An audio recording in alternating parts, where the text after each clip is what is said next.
So the first thing you're going to do is, of course, read. And you're going to read for about 45 seconds.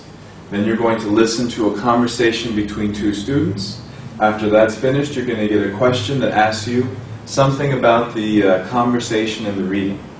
Then you're going to get 30 seconds to prepare your notes, your answer to that question, and then you're going to get 60 seconds to speak. The first thing that you're going to see on your computer screen is the reading. And on the screen at the same time, you're also going to see a timer. The computer, the test, is either going to give you 45 or 50 seconds to read the passage, usually 45 seconds. You see, it's not a big difference, but that way you're prepared and you know what might happen. Now, within that time, there are a couple things that you have to understand. The first thing is that the reading is really, for the most part, an announcement. And the announcement is about a change that's happening on campus. So tuition is being increased, a class is being canceled, students are required to do more homework, something like that. Now, within that paragraph, that announcement, it's going to be about 100 words. So it's a good-sized paragraph. And your job is to identify that change. And the university, the announcement, is going to give you 2 reasons for that change. So your job within that 45 seconds is to read it carefully and identify the change and the 2 reasons for that change. Now, if you look on the bottom right here, I have in red C for change, R1 for reason 1, and R2 for reason 2. This is what you need to have in your notes so you can be very effective, know exactly what to look for, and have clear and organized notes. Very important. As you see that I have here at the top, C, R1, R2, and those are the notes that come from the reading. Now below that I have what I call an MW chart.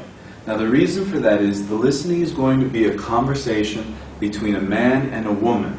So M for man, W for woman. Always the difference is a male voice and a female voice. Now one of these students is going to either support or oppose everything in the reading. So what does that mean exactly? Could be the man, could be the woman. What one of them is going to do is that student is going to either support or oppose the change and support or oppose the following reasons. So the man could say, oh, I think the change is a great idea. And then he provides 2 reasons to support his opinion of why it's a good idea. But what he's going to do is actually going to support the reasons in the reading. So for example, let's say the change is a 10% increase of tuition. And the first reason is, more money for facilities. And the second reason is more money for teachers. So let's say you hear the conversation. The male student has the opinion. So what's the opinion going to be? Oh, I think the tuition increase is a great idea. Then how is the student going to support himself? We really need new research facilities. Last time I was in my chemistry lab, the facilities were terrible. And you know what? The idea about the new teachers is true too. Our teachers, we don't have that many. We need more. We need better classes.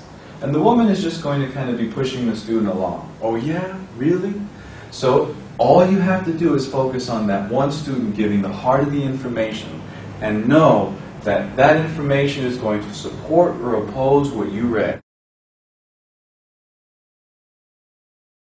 Question. The question is probably the least important part because the question will always be the same. Describe the student's opinion and the reasons he or she gives for it. Draw 4 circles.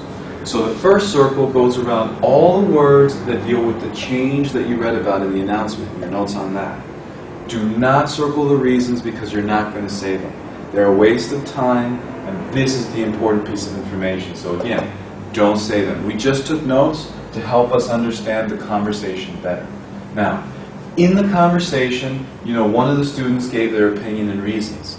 So what you're going to do is draw 1 circle around all the words that deal with that student's opinion.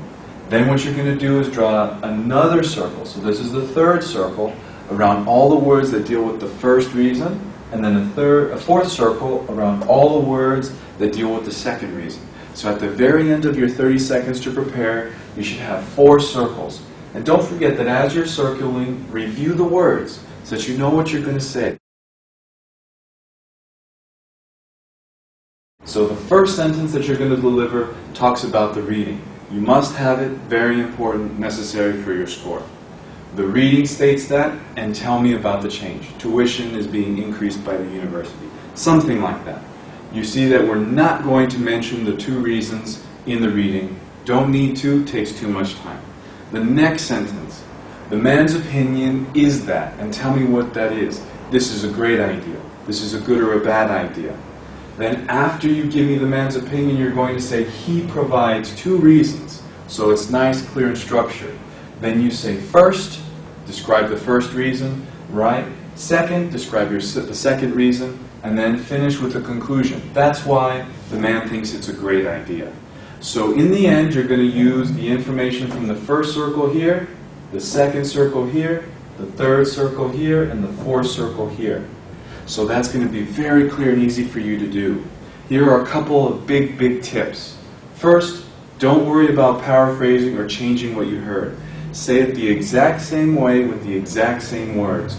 You're a reporter here. You're not really expected to change anything dramatically. Use the key words that you heard. Don't worry about that. Remember, everything that I'm teaching you is tested. I've done it on the test. I've helped a lot of students succeed, get 26 and above, because they followed this method. So it works. Another thing that I want you to do is know that the timer is your friend. So whenever you practice, practice with the timer. Now the test always counts down from 60 seconds, not up. So that means that when you hit about 43 seconds, you want to be finished with these 3 sentences. That way you have enough time to explain the reasons. You want to spend about 20 seconds, or maybe a little more if you can, describing each of the reasons, so you get all the detail you can.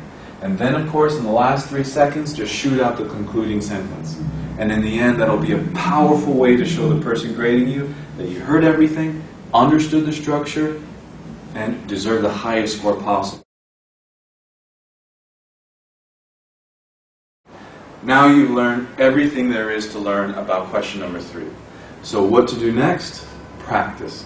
And if you click on the link below, you'll go to my site where there's a free question that copies exactly the structure that you just learned, exactly what you're going to get on the test. You have a link so that you can record yourself. You can actually record your answer, put it online. And within a few days, 1 to 2 days, I'll listen to you exactly, and I'll tell you what score you would get if you delivered that speech on the test. I'll give you feedback on how to improve your score a few points, get a 26 or above in the speaking section for that question. So it's really powerful stuff. And once you practice that question, I have about 5 or 6 pages of detailed notes taking you through the question, explaining how you should have taken notes, giving you example notes and example answers. And it's a great way not only to hear your speech, but other students' speech as well. So if you're on YouTube, click the link below. If you're on my site, just go ahead and practice the question, and don't forget to record your response.